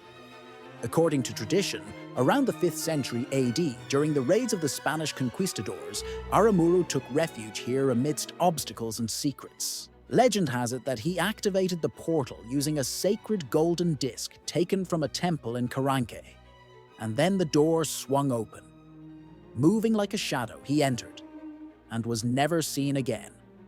Believing he took the key with him and disappeared forever, a quiet crack remains in the rocks. A shallow circular indentation thought to be the spot where the disc may have been kept. This point is so precisely and perfectly located that it is hard to believe it's mere coincidence. Is it possible that these are remnants of an unknown teleportation or interdimensional travel technology? Or could Aramuru and his disc have been messages from intelligent beings from other worlds? Time and legends continue to guard their secrets, and their true nature remains a mystery to us all. Undoubtedly, this enigmatic portal was created during the era of the mysterious Tiwanaku culture, which existed between the 2nd century BCE and the 10th millennium CE, covering a broad range of historical periods. Much credit for expanding our knowledge goes to recognizing scientists and the independent archaeologist Dr. Muhammad, whose contributions are duly honored. This mysterious site is often called Aramuru, a name suggested by Firaskan, one of the researchers, which makes this place truly special. This complex exudes an aura of mystery and attracts the attention of specialists and antiquity enthusiasts alike, as some believe it was crafted by skilled artisans known as the Doing Stone Masons, famed for their precise craftsmanship. Meanwhile, among researchers, various hypotheses have emerged. Such authoritative figures as David Childress and Giorgio Tsoukalos, supporters of the ancient extraterrestrial technology theory, believe that it could be an entrance or a portal created by advanced technologies activated through a cosmic key, a mysterious artifact or device unknown in our time. Who is right? And perhaps it is more appropriate to ask differently. What if you had this mysterious key? Would you take a decisive step and uncover what lies behind the doors of these ancient walls? Rapa Iti is a small island territory located in Polynesia, its name translating as Little Rapa, to distinguish it from its larger neighbor, Rapa Nui. This tiny island spans a very small area with a population of approximately 500 people as of 2017. Despite its modest size, the island is completely covered with overgrown mountains.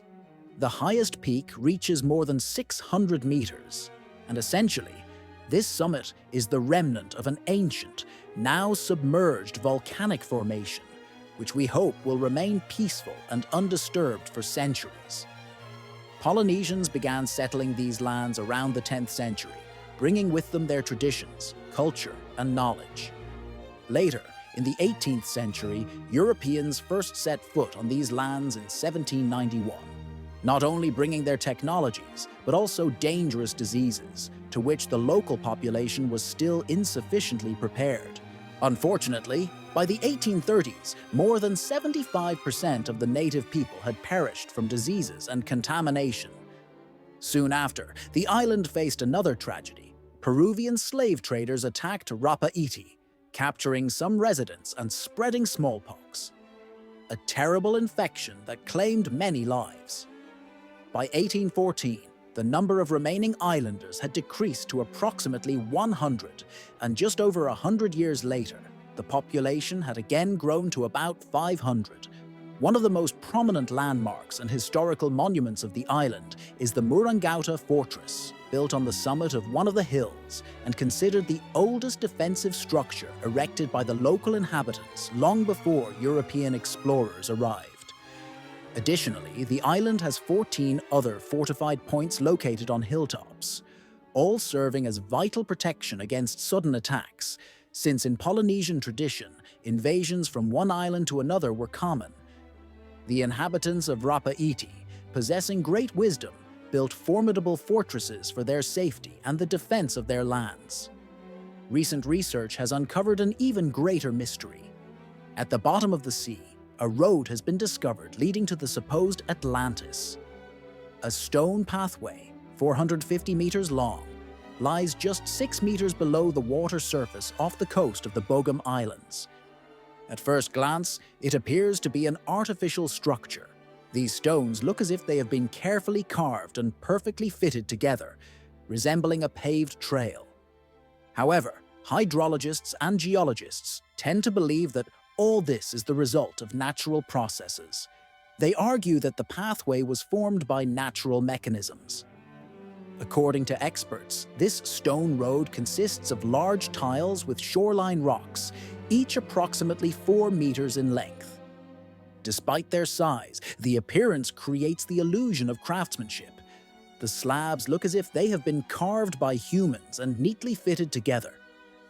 They explain this phenomenon by the wave erosion effect, which has shaped the stones into forms that resemble artificially made blocks.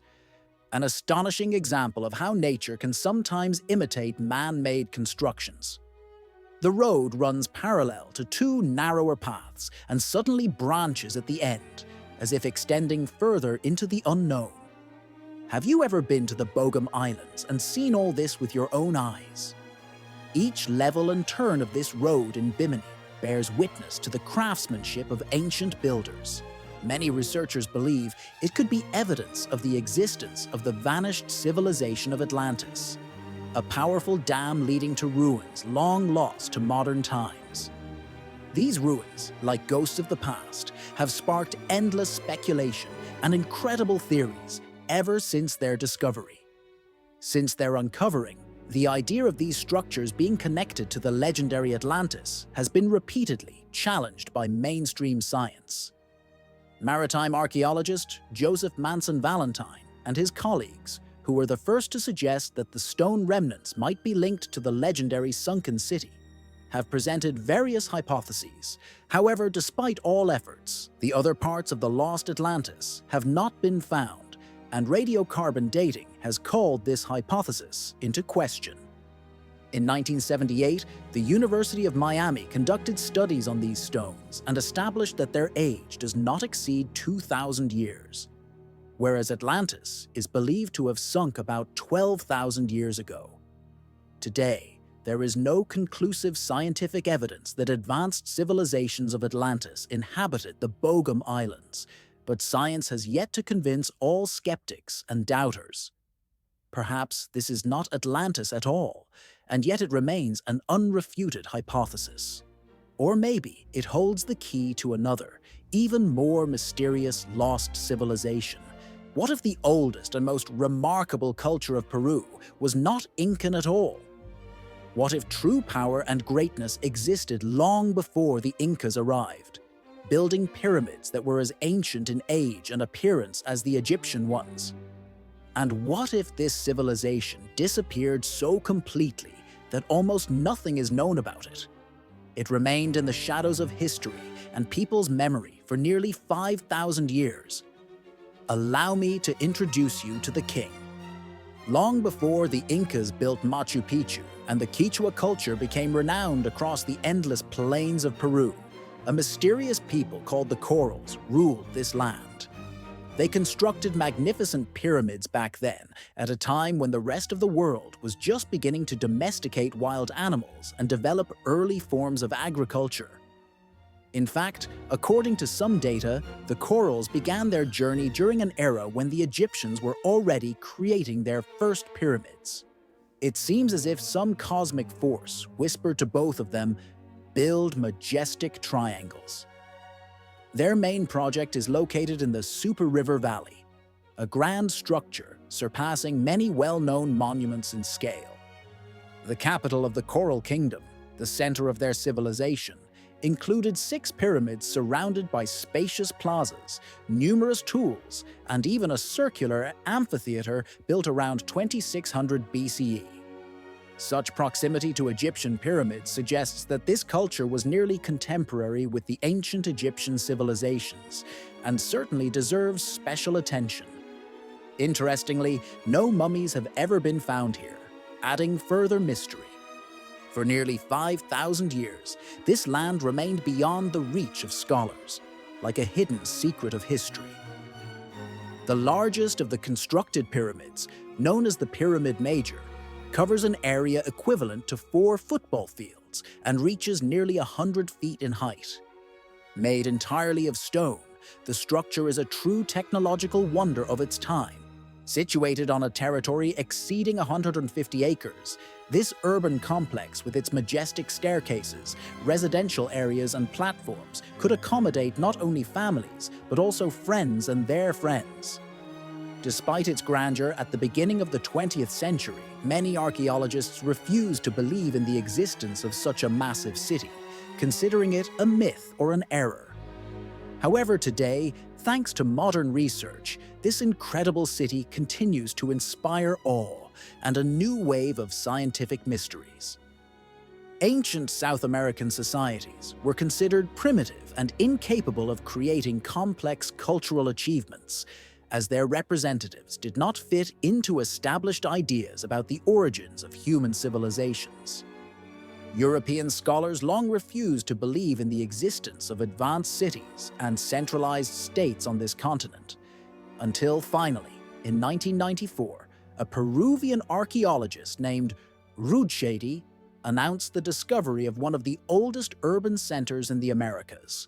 Her words caused a real upheaval in the scientific community, as previously many believed that there were no large settlements or complex man-made structures in the southern part of the continent. Soon after, archaeological excavations confirmed that the area known as the City of the King was populated by many people who held festivals, lived in wealthy residential areas, and used the city as a gathering place for ceremonies and rituals. The evidence discovered by archaeologists convincingly attests to the rich life of this society, and the findings from the excavations have made their history clearer and more fascinating.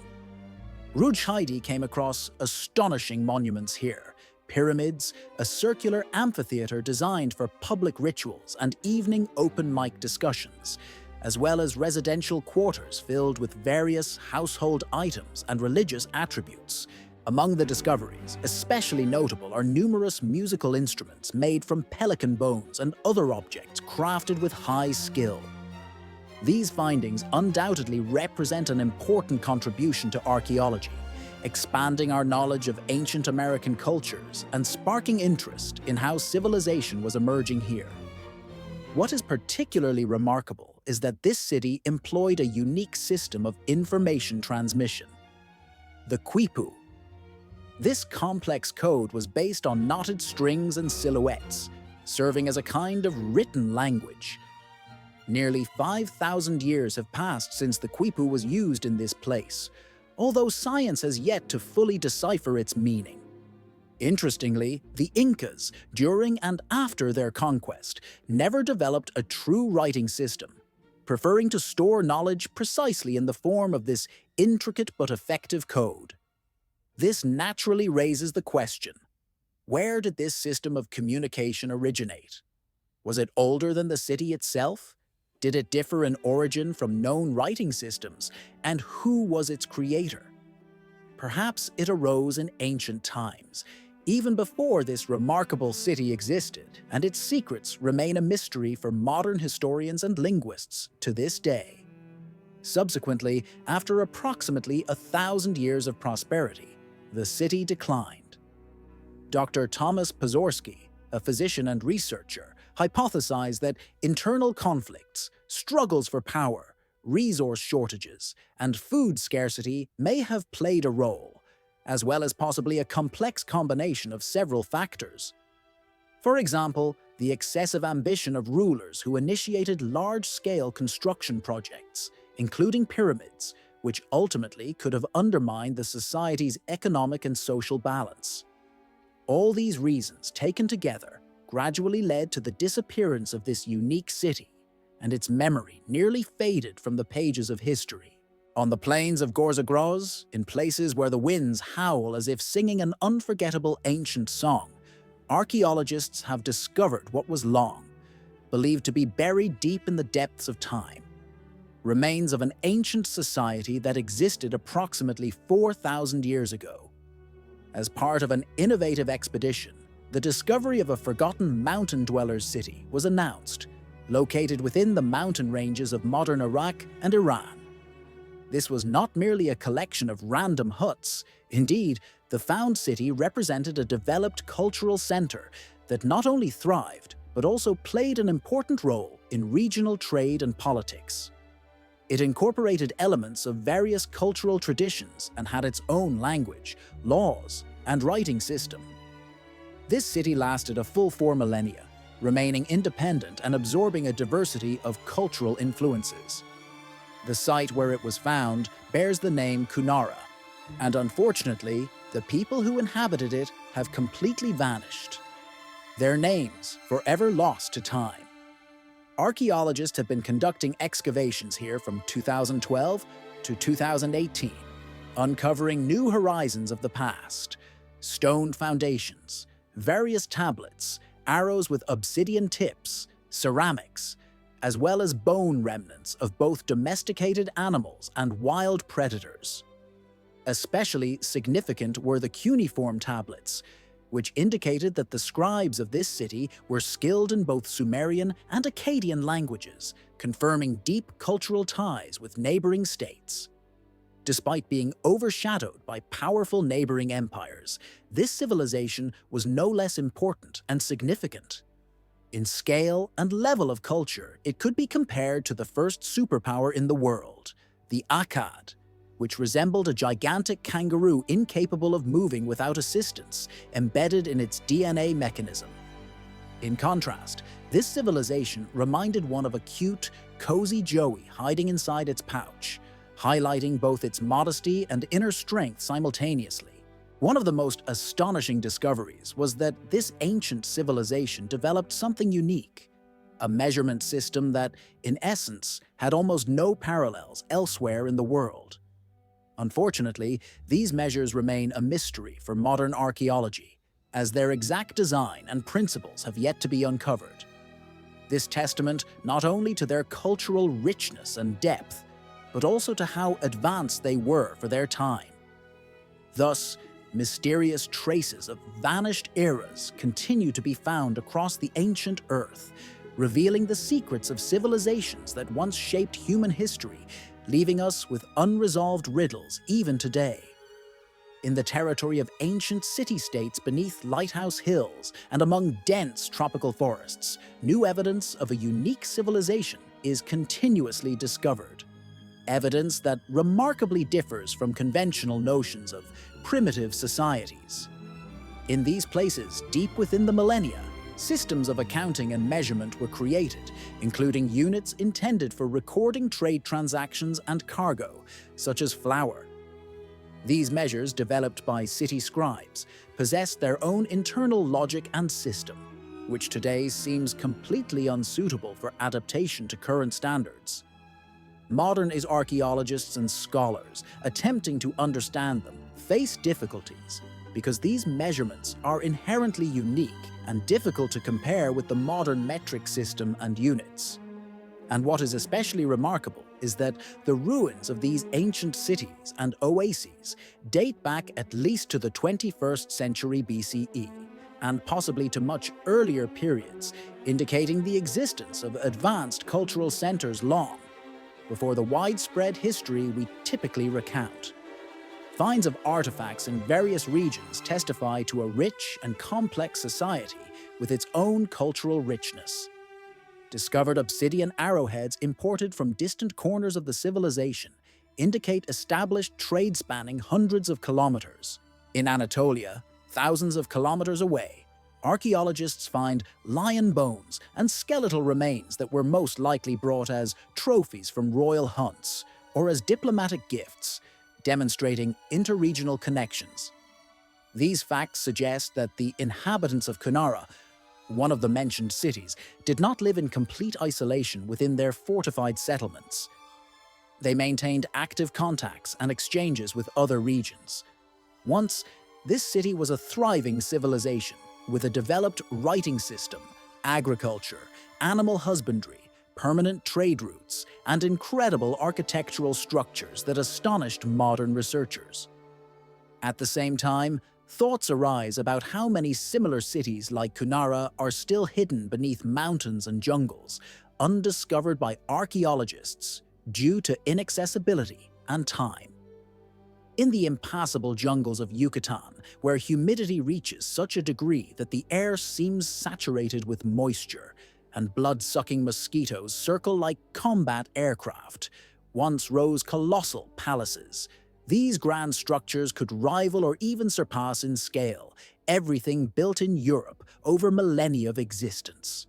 Huge pyramids, astronomical observatories, miles of white streets, and city ensembles designed with such precision that it creates the impression they were built not by humans, but by unknown aliens, who left only operation instructions. However, all this was destroyed by a great catastrophe. A massive upheaval, a sudden and destructive event, shattered the established order, turning the rich culture of Yucatan into ruins and chaos. The sky tore open, huge waves and tsunamis rose, and the surrounding world was engulfed in a destructive element. The earth trembled and cracked open. Then a colossal loss of memory occurred, which modern researchers refer to as the academic amnesia of the colonial era. This tragic chapter of history erased almost everything about the past from human memory. Among scholars, one of the most controversial hypotheses explains the origins and disappearance of the great Maya civilization. Suppose, hypothetically, that you find yourself in the 27th century BC, waking up in the heart of a bustling, vibrant Maya metropolis, say in the city of El Mirador. Why does this city seem so advanced and developed that its level of sophistication might even overshadow some areas of modern-day United States? Perhaps because the Maya were a civilization far more progressive than we currently believe. According to the renowned scientist and archaeologist Dr. Richard Hansen, head of the El Mirador Basin Project, the Maya were not merely the first settlers of Central America, but represented something far more complex and advanced. They were living hyper-technological systems filled with brilliance in architecture and engineering. For example, the Ladanta Pyramid Complex, the largest in the Americas, is so vast that the Egyptian pyramids, comparatively small, look like modest cakes. Equally astonishing is that the oldest Maya structures contain a grandeur that defies the imagination. Their rapid development is truly remarkable, as if their civilization reached the peak of prosperity in just a few years. Typically, the development of complex societies begins with gradual steps, accumulated experience, and experiments, after which they begin to expand their capabilities, build, and grow. However, in the case of the Maya, it was different. They, as it seemed, spent a long time experimenting, honing their techniques and knowledge, and only then embarked on grand construction projects, such as building a spaceport. There are two main theories explaining the rapid progress of the Maya and their extraordinary achievements. One hypothesis suggests that the Maya might have been the earliest time travelers, capable of utilizing knowledge and technologies inherited from civilizations that existed tens of thousands of years before our era. Another theory posits that they inherited their impressive empire from a much older and more advanced culture, one that surpassed them in nearly every aspect. Passing on their achievements, their predecessors left a crucial warning: do not make mistakes. As is often the case with great civilizations, these messages went unheard or were ignored. As a result, the magnificent Maya cities, once shining with architectural elegance and wealth, soon turned into ruins hidden deep within the dense jungles. These remnants of once majestic structures now serve as a picturesque backdrop for modern tourists' selfies and photographs. The causes of their destruction could have been natural disasters, powerful earthquakes, hurricanes, or internal conflicts that erupted within society. Yucatan, known for its rich history, was not only the home of the ancient Maya, but also a place where horrifying natural calamities occurred. Tsunamis capable of destroying everything in their path. Modern geological studies have convincingly shown that over millennia, the sea here experienced fluctuations reaching heights of up to 50 feet, capable of ripping trees out by their roots, destroying entire cities, and obliterating entire civilizations. One of these mighty cities was Sej, renowned for its magnificent palaces that evoked envy even among the architectural masterpieces of Versailles. However, today only ruins remain of this grandeur, scattered across the land, as if after a brutal battle with Poseidon. Indeed, this city was literally wiped off the face of the earth by a colossal tsunami, and presumably not the only one. Its fate repeated itself multiple times. Researcher named Cliff Danning, who dedicated 30 years to studying Yucatan, witnessed numerous evidence of past catastrophic floods. Many years ago, in 1995, during one of his expeditions, he discovered traces of ancient large-scale floods, weathered statues, collapsed limestone structures, as well as fallen buildings and bridges ravaged by water. This discovery could have been a pivotal chapter in history textbooks, but for some reason the scientific community seemed to overlook it. Legends of indigenous peoples such as the Zeroni or Lakota tell in detail about great deluges that transformed the world into a giant watery ocean filled with countless millions of bloody legends. Geologist Harlan Brad was one of the first specialists in the 20s of the last century to talk about large-scale megafloods caused by catastrophic events some 10,000 years ago. He documented them in the Northwest Pacific, linking them to powerful shifts in the Earth's crust. Disaster expert Redel Carlson is convinced that such cataclysms were not confined solely to Yucatan, but had a global scale and occurred at various times throughout the planet's history. Might this sound familiar? Then allow me to offer yet another confirmation. Have you ever heard of Sagba Maya? These were the earliest highways, paved with dazzling white stone, astonishing in their width and precision. Some of these routes reached 7 meters in width. They were designed in such a way that they showed almost no potholes and ensured swift, safe movement throughout the empire. These roads stretched for many kilometers, connecting cities like blood vessels, nourishing the organism of the state. But you might wonder, where are they today? The answer is hidden beneath the water at a depth of about 9 meters. Satellite images obtained by a researcher named Angelo McCall from the Satellite Archaeology Society show that these ancient mounds continue to disappear beneath the tides and ocean waters. They appear as light-colored streaks extending from the coast into the sea. The images clearly reveal road-like earthworks stretching out like breadcrumbs towards sunken cities yet to be discovered, sites hidden beneath the waves and waiting for their moment to become part of history again.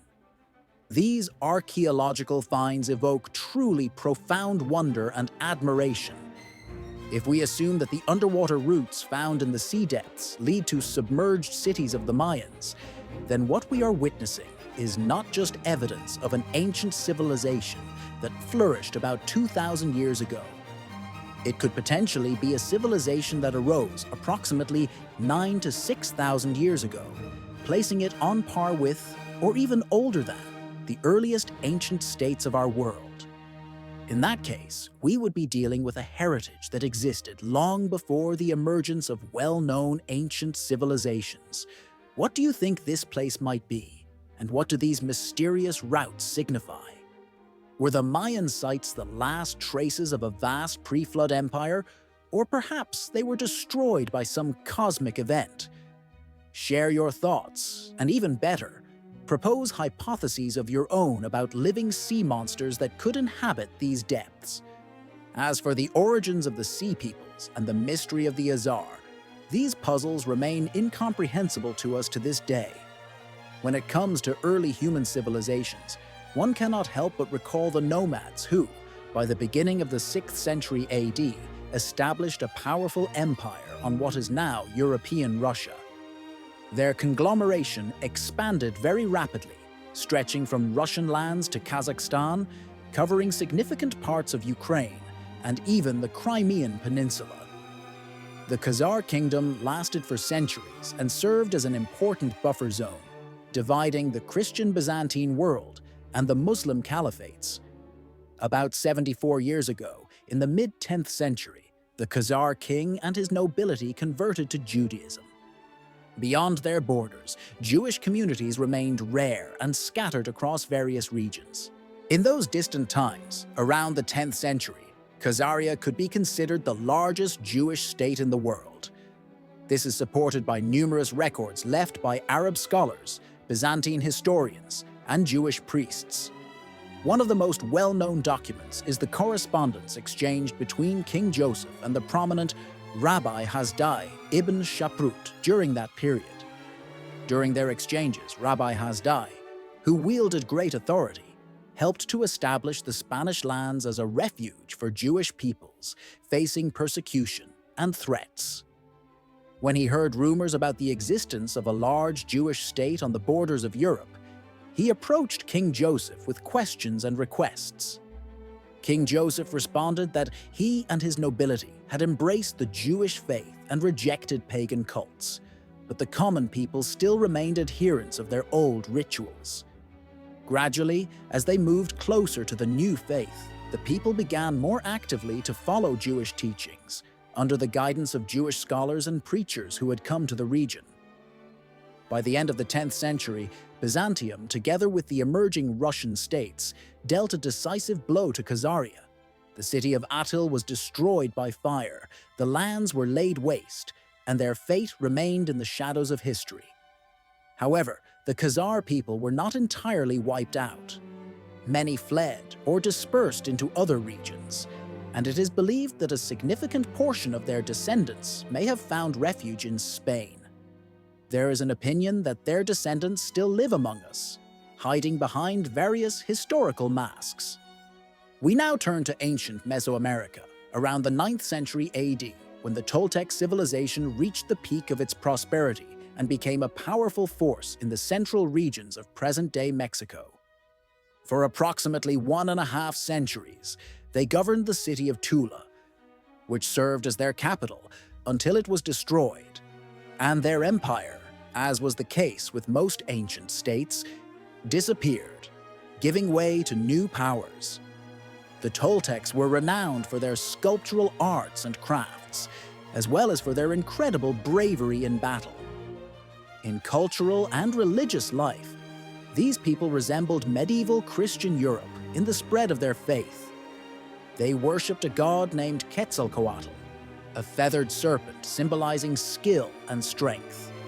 Toltec armies consisted of religious warrior orders organized into battalions, each bearing the name of a predator.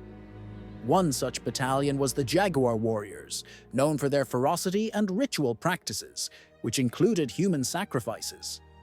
These combat units, celebrated for their brutality and resilience, were assembled not only for defending their state, but also for performing sacred ceremonies embodying the cult of the winged serpent god. They were prepared for battle and sacrifice, with rituals distinguished by exceptional savagery and strictness, making them enemies and at the same time vivid carriers of ancient Toltec cultural traditions. Stories of sacrifices performed by ancient peoples often astonish with their brutality and unusual nature. They offered men, women, children, and the elderly as sacrifices, believing this sacred act to be a gift to the gods, intended to appease them and gain their favor. Archaeological excavations at ancient Tula have uncovered massive bloodletting vessels, as well as skull racks displayed in the city's central square. These finds testify to the profound rituals of the time and to a culture in which sacrifices held significant spiritual importance. Unfortunately, by the 11th century, Tula was subjected to plunder and destruction. The city was burned, and its ruins were doomed to long forgetfulness.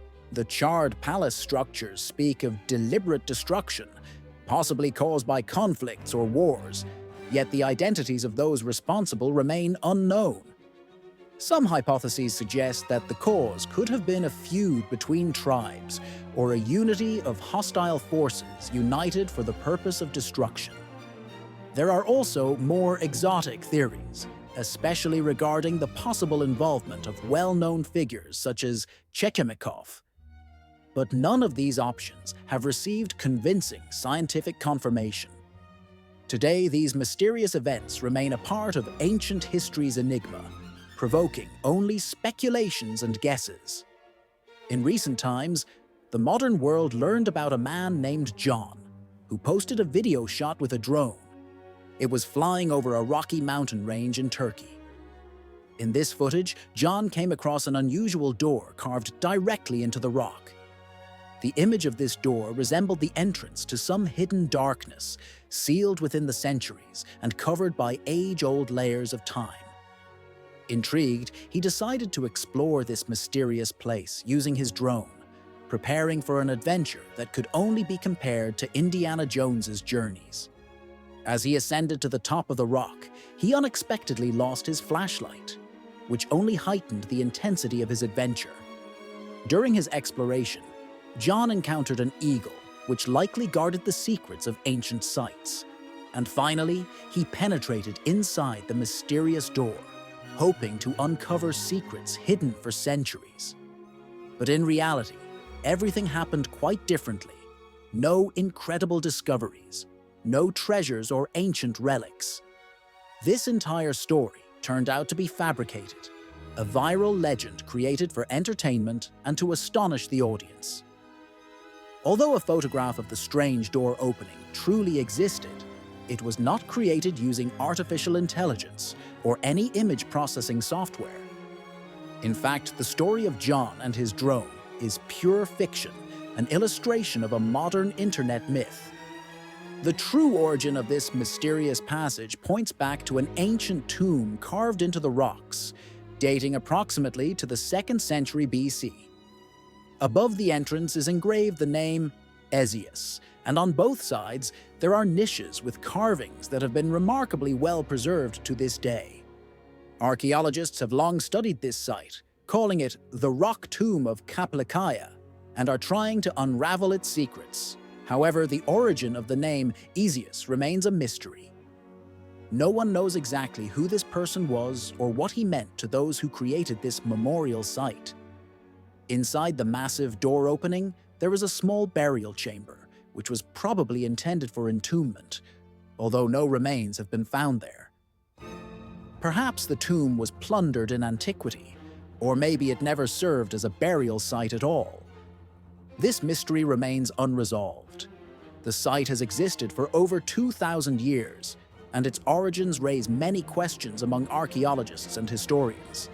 The most puzzling is, who was Aezios, and where could his body have been located?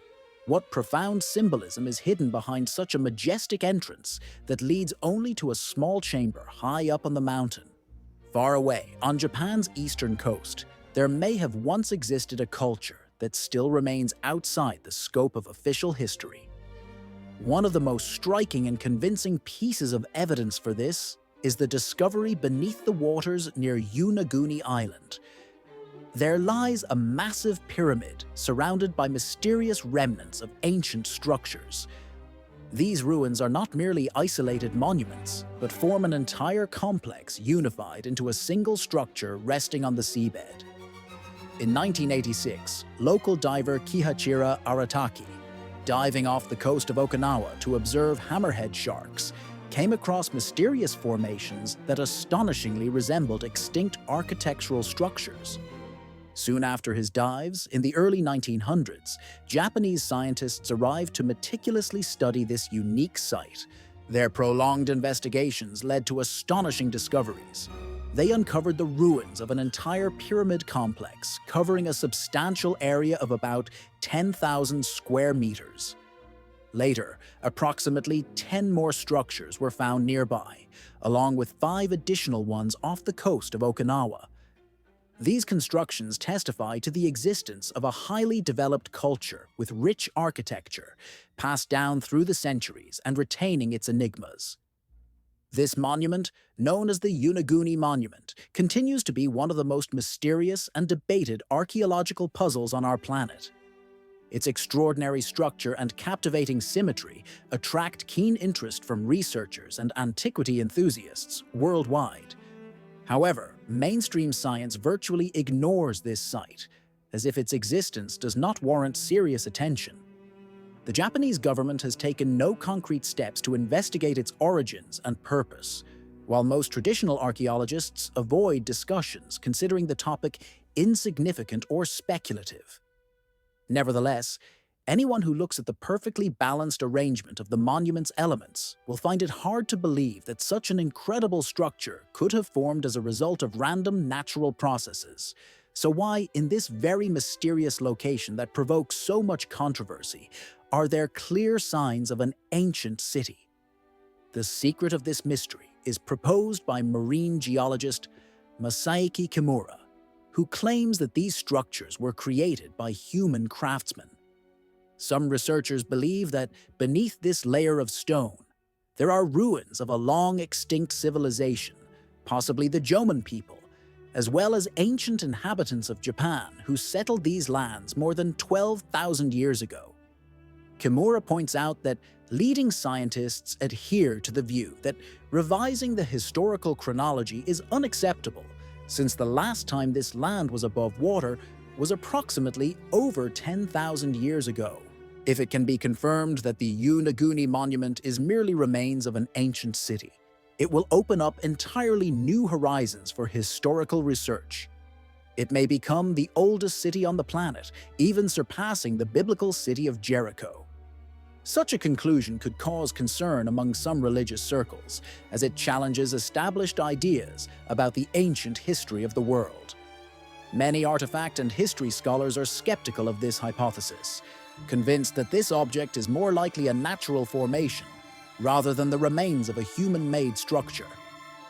Many compare it to geological formations found in other parts of the world, such as the Giant's Causeway in Northern Ireland, a famous natural phenomenon with an astonishingly smooth flat surface.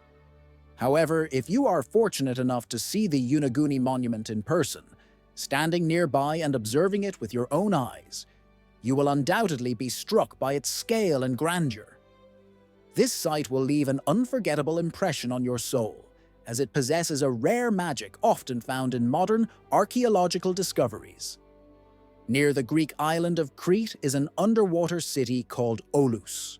This city was submerged approximately 18 centuries ago as a result of a powerful earthquake that dramatically altered the region's landscape. Nevertheless, before its submersion, Olus prospered for no less than 1,000 years and became an important center of ancient Greek civilization. Archaeological excavations show that people inhabited the city from the 6th century BC. The remains and artifacts found underwater testify to its long and rich history. It is especially known that the city repeatedly endured years of war and attacks. It withstood the Persian invasion in 481 BC, and later transformed into a mighty port connecting northern Crete with other Aegean islands, opening the way to the rich Mediterranean world. Underwater research has revealed astonishing ruins, paved roads, building remnants, and foundational bases of structures that once served as economic and administrative centers. Scientists have discovered remains of city walls and watchtowers that protected the harbor from external threats, and numerous coins minted between the 30th and 20th centuries. BC depict the head of Zeus, the supreme god of ancient Greeks, indicating the religious and cultural importance of this city. Little is known about the existence of a regulatory and managerial system, as well as the social structure of the city. However, its rich history indicates that it thrived until a powerful earthquake ultimately submerged it. 2 millennia have passed since then, yet the forgetfulness of Herakleion, an ancient city founded in the 10th century BCE and connected to the histories of Greece and Egypt, remains one of the key archaeological and cultural phenomena. This city was not only a witness to great events of antiquity, but also a bearer of rich ties with Egypt's last queen Cleopatra, making it even more mysterious and inspiring for those seeking the truth in the depths of the sea. Experts and researchers believe that the fate of the ancient city of Herakleion was one of gradual decline and oblivion over many centuries. The situation became critical after destructive natural phenomena, powerful earthquakes, and numerous tsunamis struck the city and had a decisive impact on its existence. Tectonic movements caused instability of the soil, which began to liquefy and lose its properties. Lands beneath the city gradually lost their strength. At the same time, rising sea levels in the Mediterranean only worsened the situation, flooding a significant part of Herakleion's territory. Some structures and monuments managed to survive in the initial years after the catastrophe. However, over time, they too were destroyed. Fragments succumbed under the weight of waves and wind, and ultimately disappeared beneath the water, sinking into the depths of the ocean. By the 6th century AD, when Arab forces successfully conquered Egypt, Herakleion was already considered the domain of Poseidon, the god of seas and oceans. This city once lay only 20 kilometers from the center of famous Alexandria, right on the coast of the Mediterranean Sea. However, modern times keep its underwater secrets, and now it rests at a depth of 30 feet, approximately 9 meters beneath the waters of Aboukir Bay, long before the emergence of the most glorious Greek-Roman metropolis. Once, Herakleion was a place of cultural and religious flourishing in Egypt. It was a magnificent complex located on a group of islands in the Nile Delta. These islands were connected by a network of channels and harbors, forming a unique water architecture ensemble. In this remarkable city, there was a necropolis with majestic tombs, the famous pyramid, the temple of the goddess Isis, and many other architectural monuments. Luxurious temples stood here, markets and trade stalls buzzed with activity, and the ships in the port regularly contributed to the Egyptian treasury through trade taxes. Among the most famous attractions were the Temple of Hanas, the son of Ammon, and a significant shrine of Poseidon, the protector of maritime borders. Over time, new temple complexes dedicated to the gods Isis and Osiris were also built here to emphasize the religious significance of this city. More than 30 years ago, the renowned underwater archaeologist Frank Goddio first discovered this mysterious and lost city, shedding light on its rich history. Since then, archaeologists and scientists around the world have enthusiastically retrieved statues, artifacts, ruins, and other valuable discoveries from the seabed, helping to reconstruct the image of the vanished ancient Egyptian civilization. These underwater excavations continue, offering a new perspective on the cultural and historical heritage of Heraklion, which still continues to surprise with its mystery and value.